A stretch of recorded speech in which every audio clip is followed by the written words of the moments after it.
긴 말씀인데요. 뭐 요약하면 그렇게 길지는 않습니다. 제목은 산헤립의 선동인데, 산헤립은 아수르 왕입니다.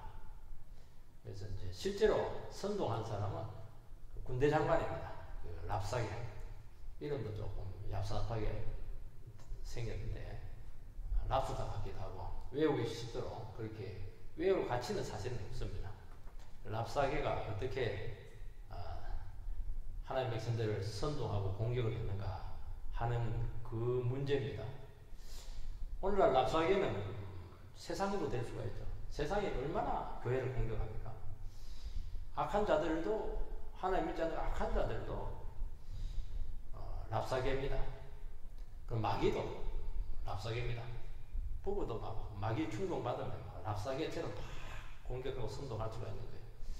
그러나 우리는 하나님의 백성으로서 믿음의 사람으로서 히스기야 왕처럼 살아갈 때 이런 수많은 공격과 선동으로부터 우리가 어떻게 대응해야 될 것인가 하는 것은 굉장히 중요한 문제예요.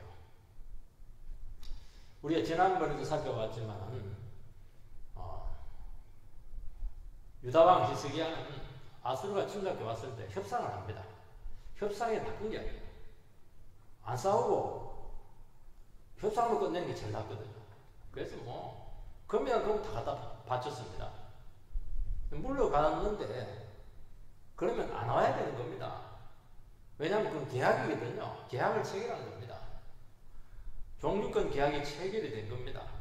근데 종주가 되는 아수르가 다시 자기가 계약을 끼고 처제를 엎으리면 이건 뭐 대책이 없어요. 지금 두 번째 그 만류수가 이제 얻게 되었다는 겁니다. 그래도 또 약자니까, 히스기야는 약자니까 사절들을 보내가지고 협상하자 이렇게 하니까 이번에는 협상 안 해주겠다는 거예요. 거부합니다. 그리고 그런다고 해서 또 예루살렘 성을 공격하느냐? 전 유다지는 다 지금 점령을 하고 딱 성 하나만 딱 남겨놨어요. 마지막. 또 공격은 안 해요. 왜냐면 공격하면 피를 흘리니까. 예루살렘은 난공불락의 성이거든요. 심리전이에요, 심리전. 심리전 해가지고 성 안에 있는 백성들을 계속 그냥 타격을 줍니다. 그리고 이간질 시키고, 비난하고, 그리고 주제를 알아라고 하고, 현실을 직시하라고 하고, 하나님의 힘이 없다고 그러고, 이런 식으로 막 영적으로, 현실적으로 막 공격을 합니다. 근데 이게 굉장한 심리적인 타격이 되었어요. 그러니까 이런 식으로 나온 것은 싸우지 말고 현실을 인식하고 자발적으로 항복하고 손들고 나오라는 겁니다. 손들고 안 나올 수가 없어요. 또 이 랍사게의 공격이 조사가 많이 되었는지 전혀 근거 없는 욕만 막 퍼부은 게 아닙니다. 굉장히 그 깊은 부분까지 타치를 해줘요. 다 알고 공격을 하니까 이 충격이 어마어마했다는 것을 알 수가 있습니다. 우리 이런 가운데 우리가 살아야 됩니다. 지금 우리 세상이 교회와 성도들을 공격하는 게 간단하지 않아요. 이 사람들이 연구를 많이 한 거예요. 생각을 많이 한 거예요. 그래서 막 공격을 해요. 수단과 방법을 가리지 않고 무너뜨리는 것이 목적이고 뭐 죽어도 돼요. 그리고 굉장히 사실적이에요. 여기서 우리가 어떻게 대응해내야 될 것인가 하는 그 실존적인 문제가 있는데 히스기야처럼 하면 딱 돼요. 히스기야는 어떻게 했습니까? 1절 반격을 했어요. 백성들에게도 반격하지 마라. 침묵!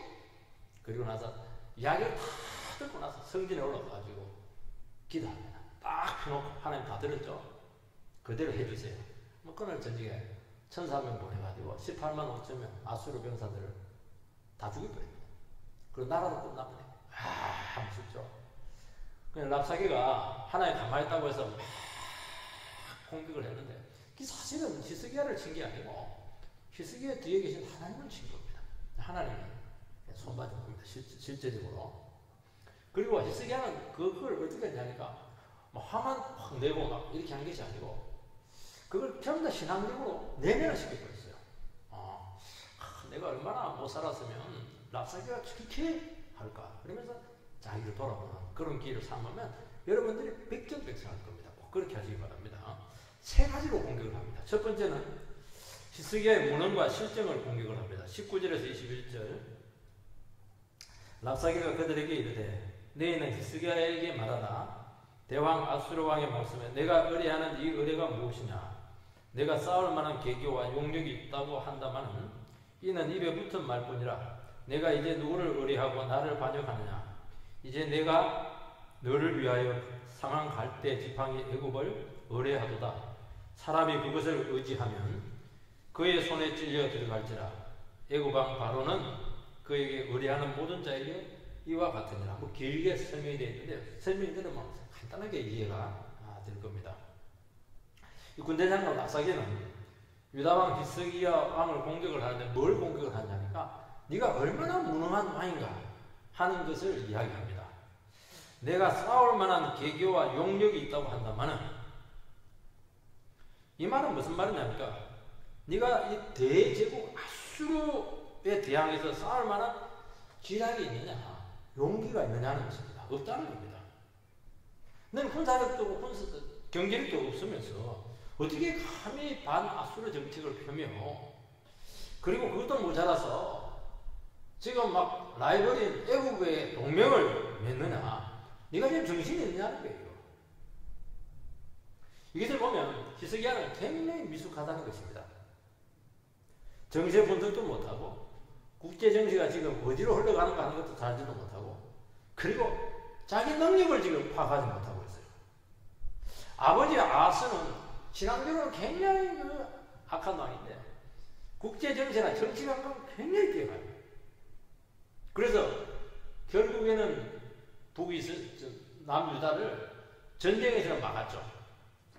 거기에 비해서 히스기야는 정치 감각이 현저히 떨어지고 있습니다. 마키아벨리가 그 정치학을 썼잖아요. 저도 막 읽어봤는데 끝까지는 못 읽어봤습니다. 마키아벨리의 정치학이 뭐냐?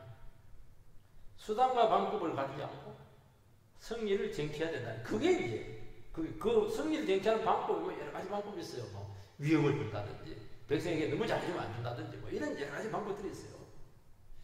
그리고 아주 중요한 원리 중에 하나가 뭐냐니까 명분이나 정의나 진리 인간이 가지고 있는 거 보편적인 가치가 있잖아요. 그것도 수단일 뿐이라는 거예요. 북한이 우리나라에 내려올 때 민족 해방 이거는 구호잖아요. 실제로는 안 그렇잖아요. 실제로는 집어먹으면 안 하는 거거든요. 그리고 정확한 정세 분석을 해야 되고 지략을 써야 되고 타이밍이 굉장히 중요해요. 상대의 허를 찌르는 용기와 추진력이 있어야 된다. 뭐 이런 식의 그 논리라는 것을 읽어보면 알아요. 그 랍사게의 눈에 비친 히스기야는 이 마키아벨리의 정치학의 원리에 입각해서 보면은 이거는 뭐 최하입니다. F입니다. F. 수단도 없고 무슨 일 생기면 늘 기도합시다. 뭐 그 얘기는 하고 말은 그들을 뜻한데 행동으로 하는 건 하나도 없어요. 기대 이해합니다. 왜 그러냐니까 히스기야는 정치적인 인물이 아니고 이 사람은 정말 왕이기 전에 신실한 성도 다윗과 방문할 정도의 그런 성도입니다. 이것을 보면 성도가 이 세상에서 살아갈 때 이런 처지에 있을 때가 참 많다는 겁니다. 성도들은 아무리 좋아도 수단과 방법을 가려요. 안 좋은 방법 안 써. 거짓말이라든지 뭐 등쳐먹고 사기 이런 거 안 하잖아요. 아무리 목적이 좋아도 하나님께 묻습니다. 왜냐하면 내가 하나님이 아니기 때문이죠. 그럼 무슨 일이 있을 때마다 이게 바른 것인지 바른 것이 아닌지 자꾸 따지기 때문에 타이밍을 놓치죠. 순발력이 항상 느리다는 겁니다. 그리고 그렇게 했더라도 실제로 행동하는 것은 거의 없어요. 그러니까 세상 사람들의 눈에 봤을 때 하나님의 백성들이 얼마나 바보같이 무능한지 저래 가지고 현실에서 살아남겠는가 뭐 그런 공격을 할 수밖에 없는 거예요. 그런 가운데서 히스기야가 정치적인 행동을 한 가지를 했어요. 그거는 뭐냐? 아수르를 견제하기 위해서 애굽하고 동맹을 딱 맺습니다. 근데 랍사게가 뭐라고 하냐면 애굽은 이미 끝났다는 거예요. 아니 줄 잡으려고 해도 좀 튼튼한 고래실줄을 잡아야지 어떻게 상한 갈대 지팡이를 잡을 수가 있겠느냐는 거예요. 여러분 갈대 지팡이는 어때요? 짚으면 꺾어지면서 손이 빈다니까요. 피가 나요. 도움이 되기는커녕 의지했다가는 정말 고통만 당한다는 겁니다. 이것을 바라봤을 때 히스기야라고 하는 이 왕은 얼마나 정치적인 계산이 이루어지는가 하는 것을 알 수가 있습니다.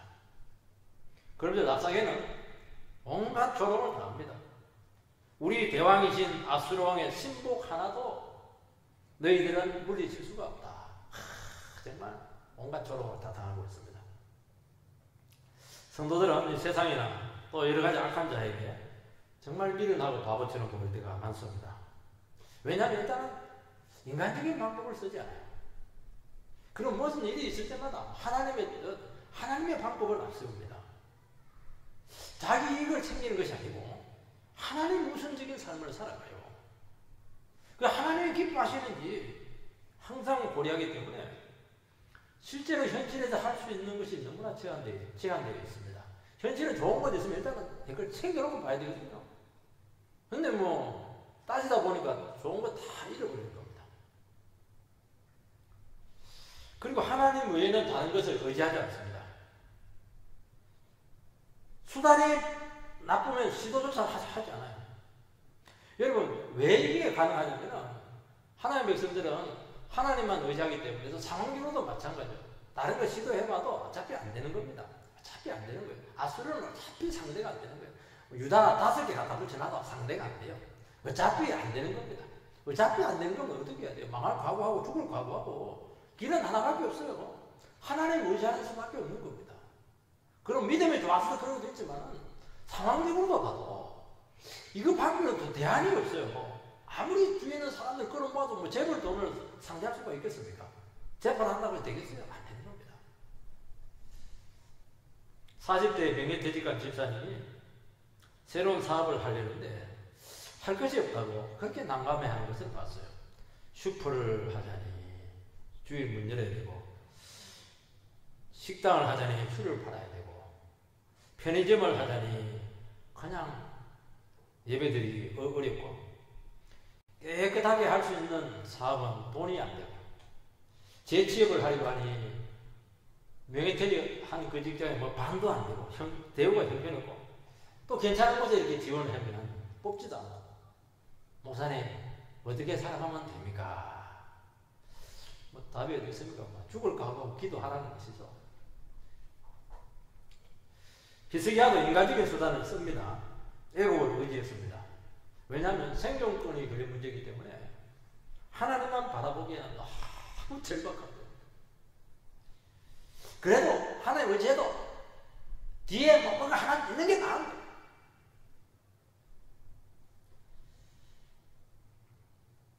힘이 될 만한 것을 붙드는데 그것 때문에 사실은 위기가 와요. 은혜와 능력이 제한됩니다. 참 신기해요. 그래서 위기의 순간 믿음으로 나아가는데 그게 딱 발목을 잡습니다. 애국이 오겠지 그 기도하면 되는데 애국이 오겠지 하니 옵니까? 절대로 안 와요. 애국이 왜 와요? 자기 코가 숫자인데 돈만 받으면 안 와요. 여러분들이 신앙생활을 이렇게 할 때 인간적인 수단을 쓰게 되면 세상에 알고 있습니까? 다. 왜냐하면 스파이들이 너무 많거든. 그냥 정보들이 너무 많아요. 그리고 알아가지고 그거 비난합니다. 너 내 몰래 인간적인 방법 썼지? 그래서 저는 그 원칙이 하나가 있어요. 아무리 급해도 인간적인 방법 쓰면 그것 때문에 망한다는 거예요. 그것 때문에 큰 위기가 오고 그것 때문에 엄청난 비난을 받는다는 겁니다. 그걸 저는 8개월을 했어요. 히스기야는 랍사게의 비판을 듣고 어떻게 합니까? 또 찔리는 거예요. 야, 이게 랍사게가 정보를 통해서 안 겁니까? 하나님이 가르쳐준 겁니다, 그게. 하나님을 전적으로 의지하지 않고 또 다른 방식을 썼구나. 그러면서 회개하고 자기 자신을 다시 한번 더 하나님께 헌신하고 자기를 던지는 겁니다. 그러면 돼요. 그러면 한 거는 어쩔 수가 없으니까. 여러분, 우리는 세상의 비판에 대해서, 조롱에 대해서 무작정 거부하지 않아야 돼요. 거부한다고 해서 안 하는 것 아니에요. 세상은요, 의외로 눈이 정확합니다. 근거 없는 비판하잖아요. 세상은 교회가 세상 거 추구한다는 거 다 알고 있고요. 세상과 다를 거 하나도 없다는 거 다 알고 있습니다. 세상은 맞아요. 세상보다도 종로 1번지보다도 더 정치파이라는 거 다 알고 있어요. 그런 비난을 듣게 되었을 때 요즘 그 많은 비난을 듣고 있잖아요. 코로나의 온상주다까지 지금 듣고 있는데 그때 어떻게 해야 됩니까? 아무리 댓글 쓰고 그러면 그럴수록 자극을 하기 때문에 더 심하게 공격이 와요. 답은 하나예요. 성도와 교회가 하나님의 말씀만 전적으로 의지하지 않았구나. 그러면서 어떻게 해야 됩니까? 다 끊어버리고 말씀으로 완전히 던지면 돼요. 교회도 마찬가지. 청년들이 결혼만은 믿음보다는 그거는 더 하나님 인간적인 방법을 쓰겠습니다. 내 기준은 조금 용납을 해주시기 바랍니다. 사람들은 다 합니다. 왜 저 결혼했는가? 돈 보고 했단 말이지. 또 예를 들어가지고 또 인물 보고 했단 말이지. 아니면 뭐 스펙 좋은 거 보고 했단 말이지. 또 그럴 수가 있어요. 뭐 우리 믿음대로 하는 것이니까. 이런 비난은 감수할 수가 있어요. 얼마든지. 또 잘 살면 되니까. 근데 만약에 정말 하나님께 천주로 인도받지 못하고 그렇게 했을 경우에 믿음으로 결혼하지 않으면 결혼 생활에 굉장히 후회가 될 수 있다는 겁니다. 그거는 어쩔 수가 없는 거예요. 비난이 안 듣고 말면 되겠지만 말이죠. 결국에는 믿음으로 하지 않는 것은 하나님과 멀어지게 하고 그것 자체 때문에 많은 대가를 지불한다는 것입니다. 그게 애국을 의지한 거예요. 그래서 하나님의 말씀과 믿음으로 하지 않고 인간적인 방법을 쓴 결과 세상은 교회를 두려워하지 않습니다. 여러분 세상은 교회를 언제 두려워하냐면은 여리고성 그 여호수아서에 보면 가나안 이 세상이잖아요. 그렇게 교회를 두려워해요. 이런 사람들 여리고 막 벌벌 떨잖아요. 그게 돈이 있었어요. 그게 뭐 사람이 많았어요. 완전히 믿은 광야 뜬거지 거지들이잖아요. 그런데 움직이면 막 간담이 선언했다고 하는 겁니다. 왜 그러냐니까 이들은 하나님밖에 없었거든요. 하나님 말씀밖에 없었거든요. 그게 지금 홍해 건너버리지 말아요. 요단강 그 건너버리지 마죠. 하나님 함께거든요. 그래서 세상 사람들이 막 교회를 비난하고 성도들을 비난하는데 그것은 주님의 음성입니다. 하나님께 막 욕을 하는 너무너무 마음이 아프고 영혼을 찌르지만은 가만히 듣고 보면 진짜 정직하게 듣고 보면 그 속에 하나님의 음성이 있다는 거예요. 하나님께서 그동안 나의 교만한 거 아니라고 책망하고 있구나. 내 땀만 먹고 있는 거 지금 하나님 다 알고 지금 나를 이제 징치하고 있구나. 징계하고 있구나. 약으로 잘 쓰시면 돼요. 선언에 이야기했잖아요. 말씀도 내면화시키는 거예요. 맞상대 하지 말고. 그러면 평상시 정상적인 설교 100편 듣는 것보다 써요. 그 욕 한 번 딱 듣고 그냥 말씀으로 나를 팍 바꾸는 게 훨씬 효과가 있다니까요. 잘 쓰세요. 약으로. 두 번째는 무슨 방법을 쓰냐니까 히스기야의 종교계획을 조롱을 합니다. 22절 너희가 내게 이르기를 우리는 우리 하나님 여호와를 의뢰하리라마는 히스기야가 그들의 산당과 제단을 제거하고 유다와 예루살렘 사람에게 명령하기를 예루살렘 이 단 앞에서만 예배하지 아니하느냐 하셨나니. 랍사게는 히스기야의 종교계획을 잘 알고 있습니다. 산당을 없앴습니다. 이 산당을 없앤 것은 어마어마한 계획입니다. 이스라엘 역사상 산당을 없앤 유일한 왕이 히스기야예요. 산당을 없앨 수가 없어요. 근데 히스기야는 미칠 정하고 없애버렸어요. 그 이유는 하나님 나라 계획은 예배의 회복이다. 성전 제사의 회복이다. 그래서 모든 예배를 성전으로 통합을 했어요. 그걸 어떻게 하나? 랍사게가 또 그 부분을 공격해요. 랍사게는 왜 이 문제를 거론하냐니까 랍사게는 다신교 사상을 가지고 있어요. 유일성이 하나의 유일성을 알지 못해요. 그 당시에 유다가 타락했기 때문에 많은 이방신들이 그 안에 들어와 있어요. 히스기야가 이방 우상을 척결하는 바람에 그 우상신들의 노염을 사서 위기가 왔다는 겁니다. 그리고 여호와 신의 도움도 받을 수 없게 되었다는 겁니다. 왜냐하면 산당을 척결하는 바람에 산당은 우상만 섬기지 않았거든요. 간이식 여호와 예배를 드렸어요. 그 안에는 성물들 다 없애는 거예요. 여호와도 너를 버리고 우상도 너를 지켜주지 않고 너는 끝났다는 거예요. 그러니까 랍사교에 있어서 하나님은 여러 신 중에 하나이고 유다 안에서만 약간 능력이 있는 수호신이었습니다.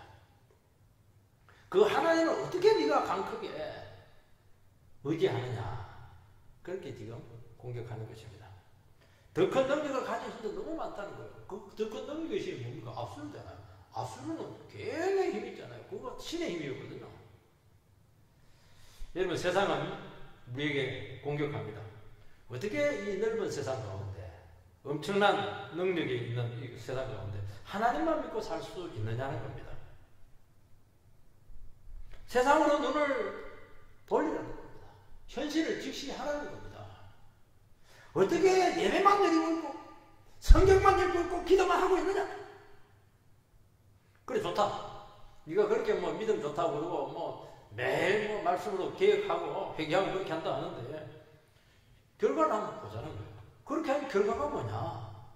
너 이 모양 이 꼴 아니냐? 나라 다 말아먹고 이제 술만 할딱 쉬고 있는 거 아니냐는 거예요, 지금.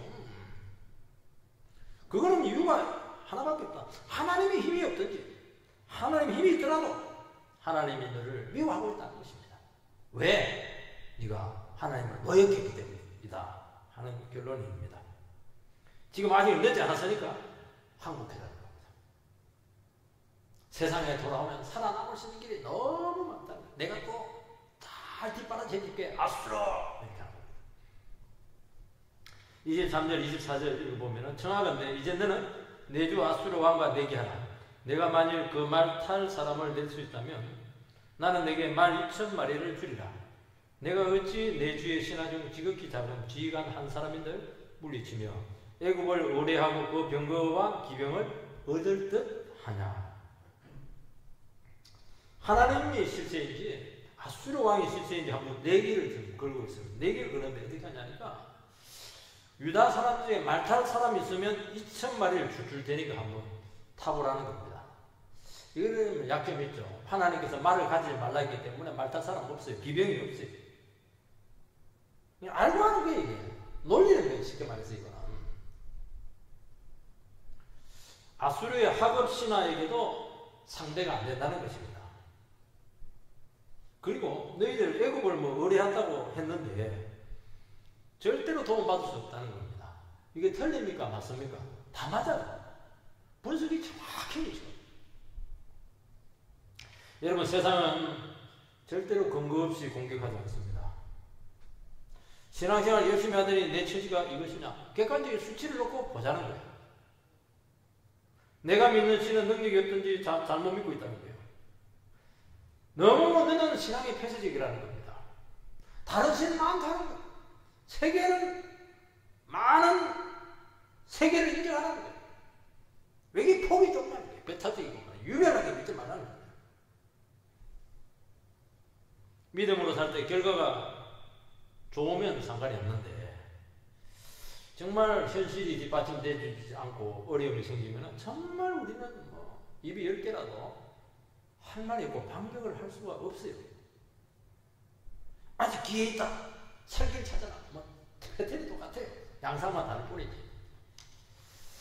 이런 비판에 대해서 성도는 피하여 숨을 곳이 없습니다. 그런데 히스기야는 항복했느냐? 항복 안 했습니다. 왜냐하면 세상의 비판을 자기 자신과 믿는 성도들의 책임으로 돌렸기 때문입니다. 저 인간이 얼마나 내가 종교개혁에 대해서 철저히 했다지만 좀 긴장의 끈을 놓쳤거든요. 내가 하나님과 좀 신앙을 조금 느슨하게 했더니만 또 제 납사계를 통해서 저렇게 나를 퍼붓는다. 철저히 하나님을 의지하지 않고 종교개혁을 대충대충 했습니다. 그렇게 딱 자기 돌리는 거예요. 세상에 반격하지 않고 더 하나님께 자기 자신을 드리는 겁니다. 오늘 교회가 비난받는 것은 딱 하나입니다. 하나님의 말씀을 언제라도 포기할 듯이 타협할 듯이 살아가기 때문입니다.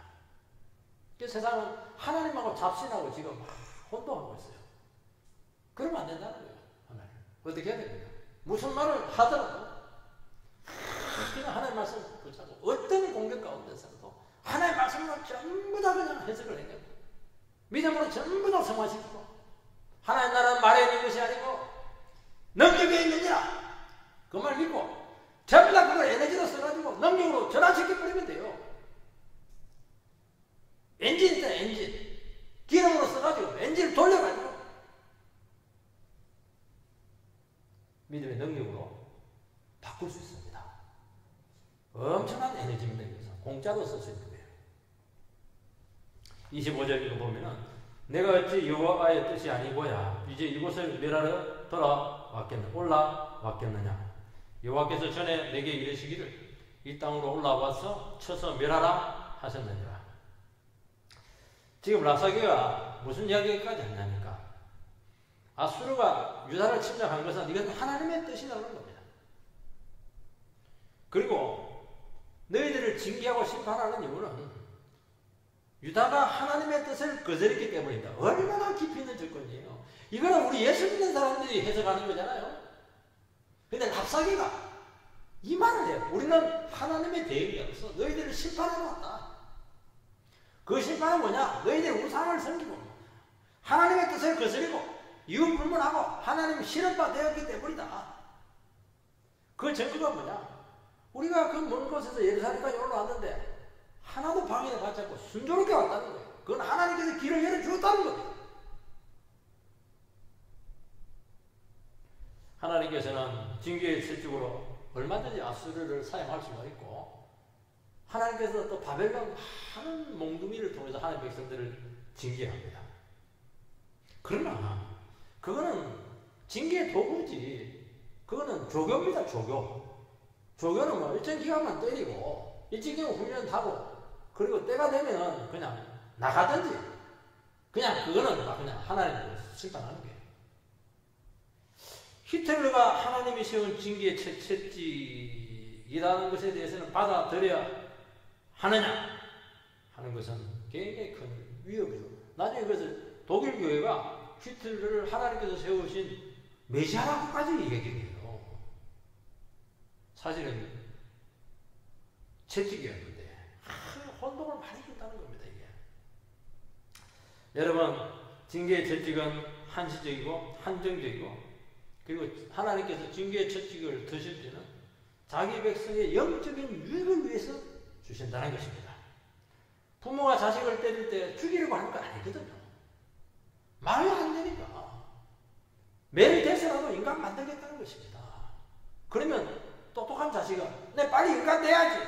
인간! 이러면 안아주는 거죠. 엄마가 너무 기해가지고 계속 버팅기면 몇 배, 세 배로 올라가는 겁니다. 그러니까 하나님께서 징계의 채찍에 아수르를 쓴다고 하는 것은 더 이상 죄짓지 말고 우상 버리고 순수한 믿음을 가지라는 것입니다.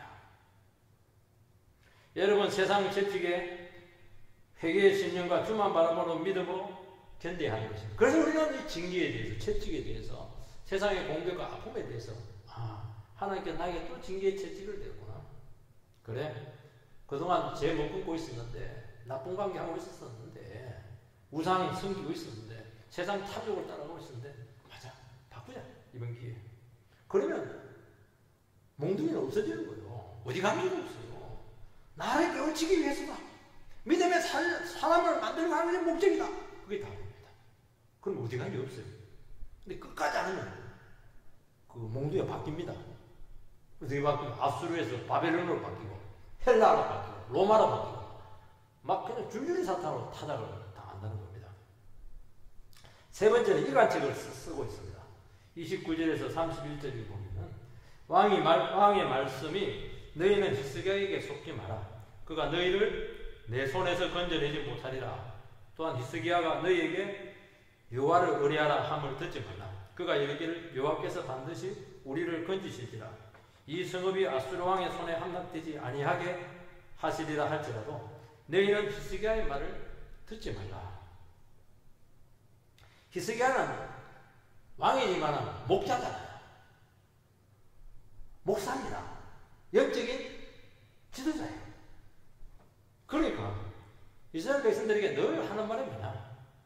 하나의 말씀을 의지하면 승리한다. 이런 약속을 한 것을 그걸 또 알아요. 참 세상은 빠꿈입니다. 그런데 상황은 성 안에 있는 백성들은 배설물을 자기 배설물을 가지고 자기가 먹어요. 그렇게 딱 할 정도입니다. 그러니까 믿음으로 승리한다는 것 그것은 아편과 똑같은 거니까 그거 버리라는 겁니다. 속임수라는 거예요. 그런데 히스기야의 말을 들어야 되느냐? 아수르 랍사게의 말을 들어야 되는가 하는 건 굉장히 중요한 문제입니다. 왜냐하면 백성들도 흔들리는 거예요, 지금. 왜냐하면 랍사게의 말이 옳거든요. 그 랍사게는 어디를 쳐야 되는가 하는 것을 알고 있는데 어디를 쳐야 됩니까? 지도자고 백성들의 고리를 끌어놓는 거예요. 그걸 치고 들어가는 거예요. 이간질, 쉽게 말해서. 목사의 말을, 목자의 말을 계속 의심하게 하는 겁니다, 지금 말뿐이죠. 현실은 지금 아무 상관없다. 지는 막 순종하지 않으면서 말이지. 백성들에게 희생을 요구한단 말이지. 나중에 막 어려움 생기면 목자가 빨리 도망갈 것이다. 온갖 의심이 다 되게 만든다는 겁니다. 현실이 어려워요. 근데 그 틈을 탁 삐지고 들어간다는 겁니다. 이야, 마귀는 대단하죠? 지도자의 말은 거짓입니다. 행복한 미래를 약속하지만 결국에는 자기 배에 채우기 위해서라는 겁니다. 돈 벌려고 한다는 거예요. 백성들은 막 착착하는 거예요. 실제로 유다 내에 나라가 되면 얼마나 많은 비리들이 있었겠습니까? 그게 소선지에 나오잖아요. 백성들이 흔들려요. 랍사게는 해방자나 되는 것처럼 자기를 막 구원자처럼 막 포장을 합니다. 여러분 성도들이 전도인들이 세상의 비난에 대해서 낙심해서 교회를 많이 떠나고 있습니다. 그 이유는 교회 모습이 건강하지 않기 때문입니다. 교회가 썩었다고 그래요. 다른 목사가 없다고 그래요. 전부 다 싹둑 목자라고 해요. 헌금을 강조하고 돈을 너무너무 밝힌다고 그렇게 막 이야기를 합니다. 코로나 온상지다고까지 얘기합니다. 전에 제가 서울에 있을 때 청년사역 했는데 어느 잡지사하고 청년사역에 대해서 인터뷰를 한 적이 있습니다. 책도 나오기도 했지만 인터넷 판들이 인터넷으로도 이제 그게 나왔는데요. 혹시나 싶어서 인터넷에 들어가면 인터넷은 이제 특징이 하나 댓글이지. 댓글을 하는데 뭐 아마 옛날에 내 서울에 있을 때 그 교회에 왔던 사람이었던가 봐요. 막 저를 뭐 비난을 했습니다. 뭐라고 비난하냐면 매일 성경 팔아먹은 목사인데 그렇게 비난을 했어요. 왜냐하면 저희 교회는 성서윤리원에 매일 성경을 다 구입해서 매일 성경을 하도록 했거든요. 부교육자니까 저는 막 돌아다니면서 이거 왜냐하면 주문한 거니까 제가 그냥 주면서 돈 내세요 이러니까 완전히 저를 그냥 장사꾼으로 본 것 같아요.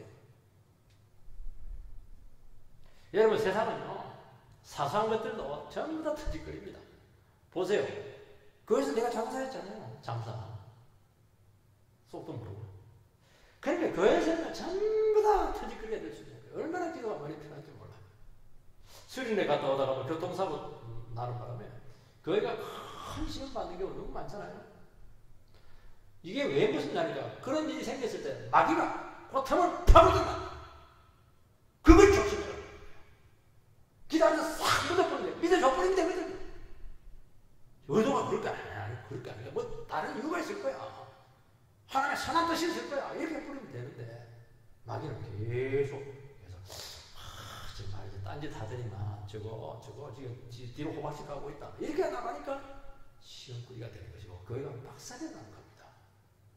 왜냐하면 사단은 그거 천재거든요. 세상은 제로 기본법입니다. 교회나 목회자의 죄가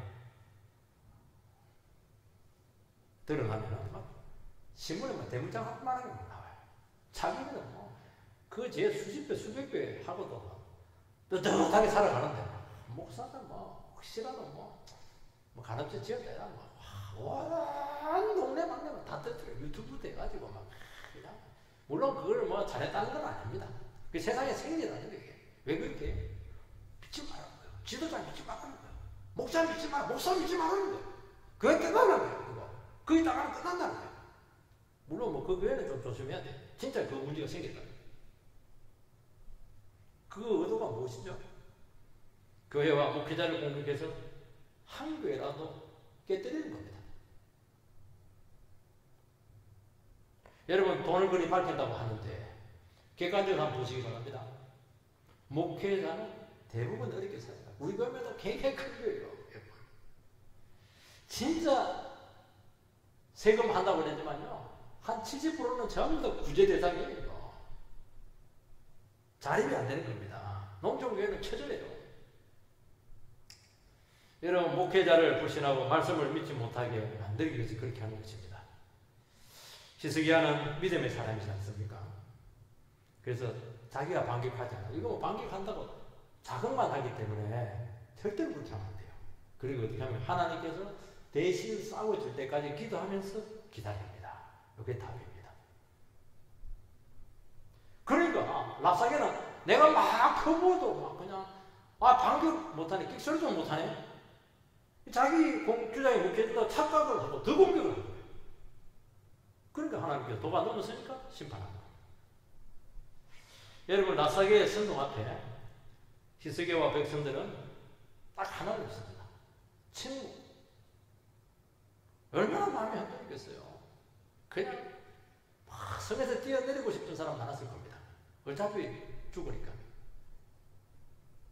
그런데도 불구하고 그 흔들리는 마음을 가지고 확 붙잡고 믿음으로 반응했습니다. 그리고 스스로를 변호하지 않았어요. 저 사람은 작심하고 랍사게는 작심하고 잡아먹으려 하기 때문에 되지 않아요. 대화했으니까 대화가 안 되죠. 회개하고 기도하면서 맞아, 내가 죄를 많이 지었기 때문이야, 내가 문제가 많기 때문이야, 그렇게 하면서 하나님의 때가 나타나기를 기다렸습니다. 자기를 계속 주님 앞에서 비춰보는 거예요. 하나님께서 변해 주시고 역사하실 때가 온다는 것을 믿었죠. 하나님 역사합니까? 당연히 역사하죠. 오늘 우리 신앙이 점점 작아지고 있고 없어지고 있습니다. 너무 우리 성도들 얼마나 많은 세상에서 고통을 당하고 비난을 당하고 오해를 당하고 조롱을 당합니까? 나의 순수한 의도를 누가 알아줘요? 차마 뭘 하지? 답이지 우리는요. 그 자꾸 왜소해지는 거예요. 자꾸 약해지는 겁니다. 세상에서 나의 기도가 무슨 의미가 있을까? 믿음으로 찾는 것이 무슨 의미가 있을까? 그러나 의미가 있다마도 이것만이 하나님의 영광이 드러나는 유일한 길인 줄 믿으시기 바랍니다. 어떻게 해요? 조용하게 침묵하면서 주님 앞에서 말씀으로 내 자신을 계속 비춰가면서 주님과 함께 걸어가시기 바랍니다. 승리는 주님에게 있을 줄 믿습니다. 그 신앙에 온전히 서게 되기를 주의 이름으로 축원드립니다.